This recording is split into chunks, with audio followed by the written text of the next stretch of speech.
잠언서 5장 말씀 우리가 함께 읽었습니다. 이 잠언서 5장의 내용부터 지혜에 대한 구체적인 적용에 대한 이야기 우리가 확인해 볼 수 있겠습니다.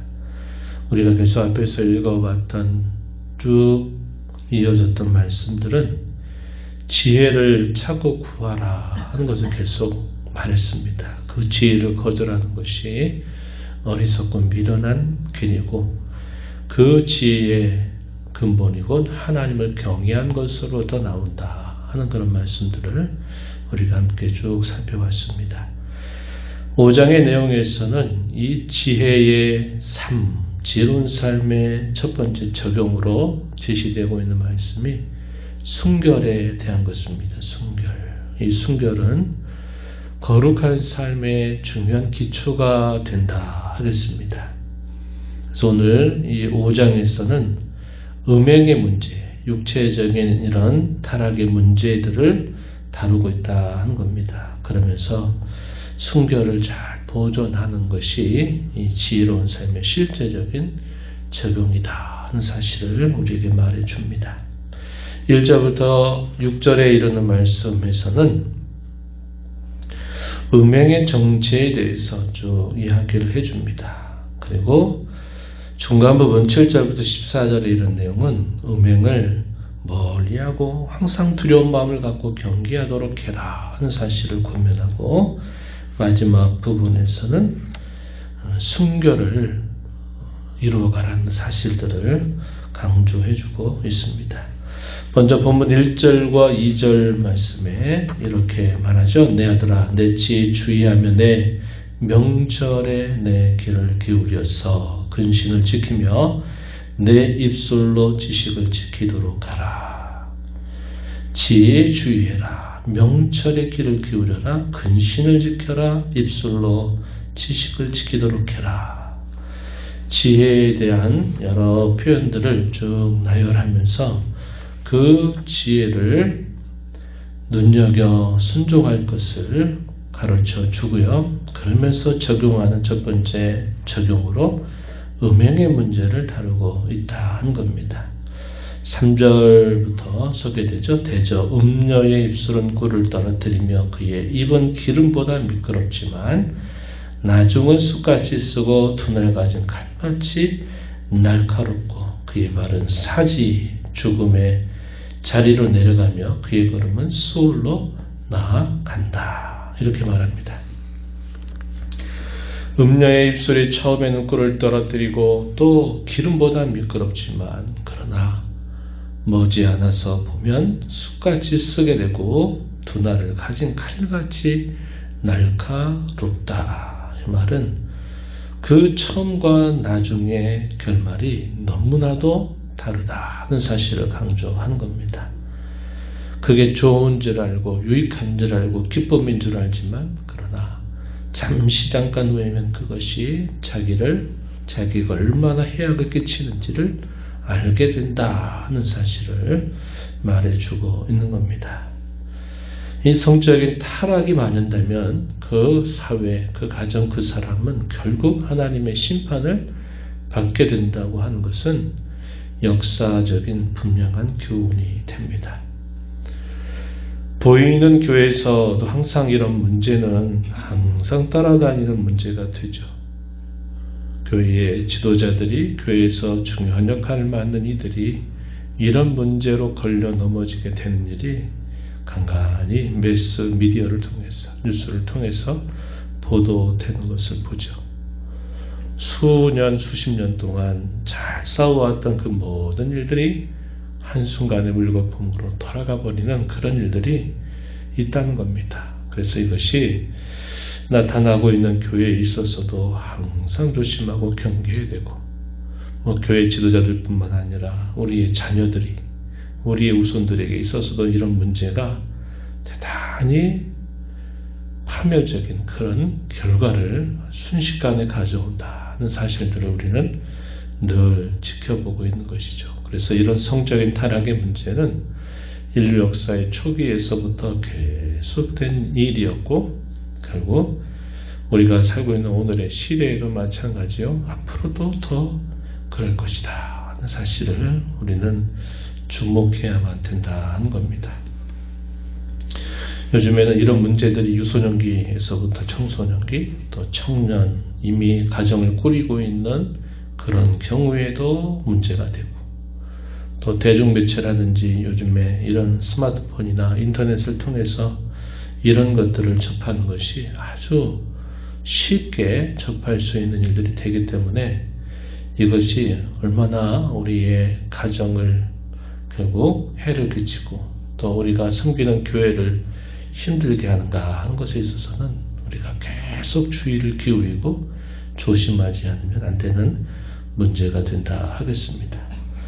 결과에 대해서는 5절에서 읽은 말씀처럼 그의 발이 사지로 내려가게 될 것이다. 그의 걸음은 수월 곧 무덤으로 나아간다. 이렇게 그 혹독한 결과를 말해주고 있다 하는 겁니다.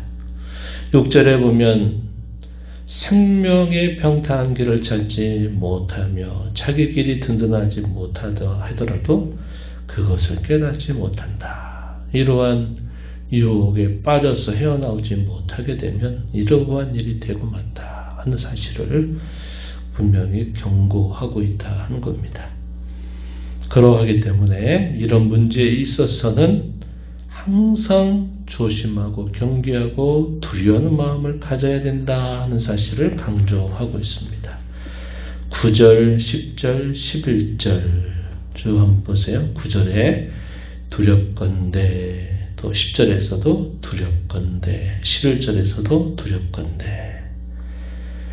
이것이 얼마나 우리가 두려워하고 경계하고 조심해야 될까 하는 것에 대해서 강조해주고 있는 표현이 된다 하겠습니다. 경계할 것을 분명하게 또다시 명령하죠. 7절 말씀에 보면 그런즉 아들들아 나에게 들으며 내 입에 말을 버리지 말아라. 8절에 내 길을 그에게서 멀리하라. 그의 직문에도 가까이 가지 말아라. 이렇게 말합니다. 만약에 그렇게 된다 하면 이러이러한 혹독한 일들이 따라오게 될 것이기 때문에 이러한 일을 대단히 두려워해야 된다. 계속 강조해주고 있다 한 것입니다.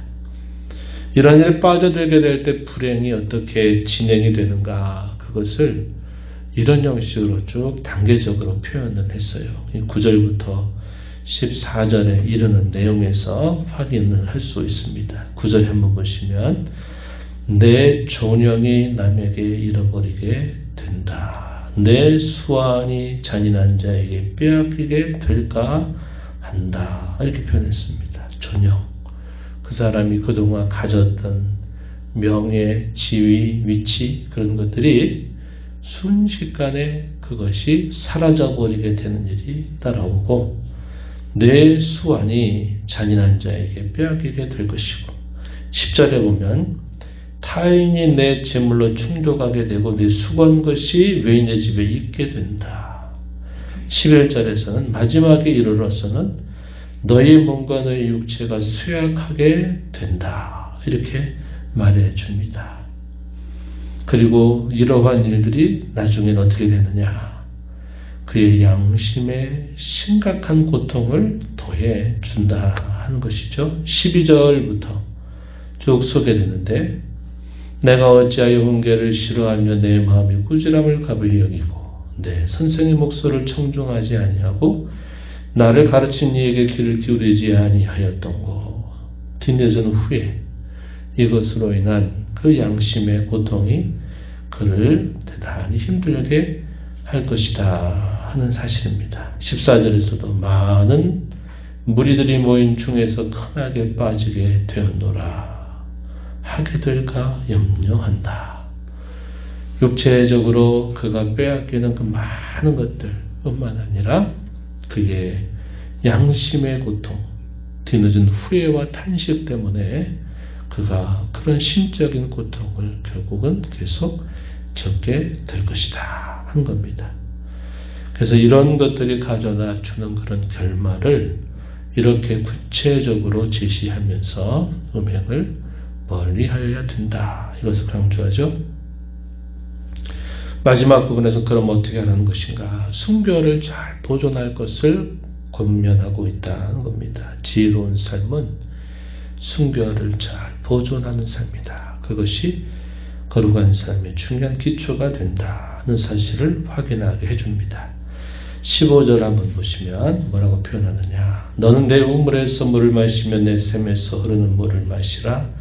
어찌하여 내 샘물을 집 밖으로 넘치게 하겠고 내 도랑물을 거리에 흘러가게 하겠는가. 그 물이 너에게만 있게 하고 타인과 더불어 그것을 나누지 말아라. 내 샘으로 복되게 하라. 내가 젊어서 취한 한 해를 즐거워하라. 여기 우물, 샘물 이런 것들은 무엇을 상징적으로 표현하는 겁니까? 건강한 부부관계, 하나님께서 맺어주신 그 가정이라고 하는 울타리 안에서 그러한 관계를 잘 지켜갈 것을 상징적으로 표현해주는 그런 표현들이다 하겠습니다. 그리고 쭉 이어진 말씀에 보니까 19절에 그는 사랑스러운 암사슴과 아름다운 암노루 같으니 너는 그의 품을 항상 족하게 여기며 그의 사랑을 항상 연모하여라. 어찌하여 음녀를 연모하겠는가. 어찌하여 이방 계집의 가슴을 안겠는가. 그렇게 하지 말고 하나님이 주신 가정 안에서 그 순결을 잘 지켜가고 보존하라 하는 사실을 이야기해 줍니다. 이것이야말로 가정을 지키는 것이고 사회를 지키는 것이고 교회의 근간을 잘 지켜가는 일이 된다는 것을 분명히 가르쳐주고 있습니다. 우리가 이렇게 해야 될 이유는 분명하죠. 하나님은 이 모든 일들을 다 지켜보고 계시다 하는 사실을 말해줍니다. 21절에 대저 사람의 길은 여호와의 눈앞에 있다. 그가 그 사람의 모든 길을 평탄하게 하신다. 평탄하게 하신다. 길이 굽게 된다면 그 길을 다시 평탄하게 하신다. 이런 표현이죠. 여기 1번 밑에 좀 내려가서 보면 뭐라고 표현되어 있습니까? 헤아리신다 하는 표현입니다. 조사하신다, 감찰하신다, 살펴보신다 이런 의미를 전달해 주는 겁니다. 사람의 모든 길은 여호와의 눈앞에 있고 여호와는 사람의 모든 길을 감찰하신다, 조사하신다, 살펴보신다. 그러하기에 우리는 음행을 멀리하고 가정을 순결하게 지키는 자로 살아야 된다는 사실을 강조해주고 있습니다. 우리가 이런 말씀을 통해서 확인하는 것은 육체적으로 우리는 정결한 삶을 늘 하나님 앞에 살아야 된다. 더 나아가서는 하나님이 아닌 다른 신들, 다른 우상들을 늘 경계해서 영적인 간음을 항상 경계하고 순결을 잘 지켜나가는 삶을 살아야 됨을 가르쳐주고 있습니다. 성적인 타락의 문제를 어떻게 극복할까? 그것은 하나님이 늘 지켜보신다 라는 신전의식을 우리가 품고 살아야 된다 하는 것이고, 하나님은 어제나 오늘이나 내일도 하나님은 그의 모든 자녀들이 순결하기를 원하신다. 순결은 곧 하나님의 뜻이다 하는 사실을 우리가 이 말씀을 통해서 잘 마음에 새기면서 우리의 생애 다하도록 늘 이러한 일에 힘써 나가고, 또 우리 주위에 있는 우리의 자녀손들이나 우리의 가정 또한 이러한 순결을 잘 지켜나가서 하나님 앞에 지혜롭고 거룩한 삶을 살아가도록 또 기도하고 힘써 나가는 저와 여러분이 되어야 하겠습니다. 하나님 아버지 감사합니다. 복된 주일 새벽 시간 저희들을 깨워주셔서 오늘도 거룩한 안식의 길을 주시는 하나님 앞에 이 새벽에 깨어나와 하나님 앞에 찬양하며 또 저에게 주시는 말씀을 한 목소리로 읽고 교훈을 받게 하심을 감사합니다. 세상 가운데 무분별하게 어리석게 살았던 저희들을 하나님 사랑하셔서 구원하시고 저희로 거룩하고 흠이 없는 백성 되게 하시려고 또 하나님의 귀한 자녀로 삼아 주셨음을 아나이다. 저희로 하여금 순결은 하나님의 거룩한 뜻임을 늘 저희가 마음에 새기고 또 그 순교를 잘 지켜나가는 일에 생의 마지막 순간까지 늘 경계하고 조심하는 자로 살아가는 저희가 되게 해주시기를 바랍니다. 육체적으로도 또 하나님 앞에 영적으로도 순결한 삶을 끝까지 잘 지켜내기 위하여 늘 하나님이 우리의 삶을 지켜보심을 알게 하시고 하나님을 경외하며 살아가면서 이런 모든 해악들을 잘 이겨나가는 복된 삶 되게 하시고 저희뿐만 아니라 저희의 가정이 저희의 자녀 손들이 저희가 함께 이루는 이 교회가 그러한 순결을 잘 지켜나가도록 늘 하나님 은혜를 베풀어 주옵소서. 은혜의 보호자 앞에 나와 아버지의 은혜를 구하는 모든 신령들의 간구를 귀기를 주시고 응답하시기를 바라며 예수님 이름으로 기도하옵나이다. 아멘.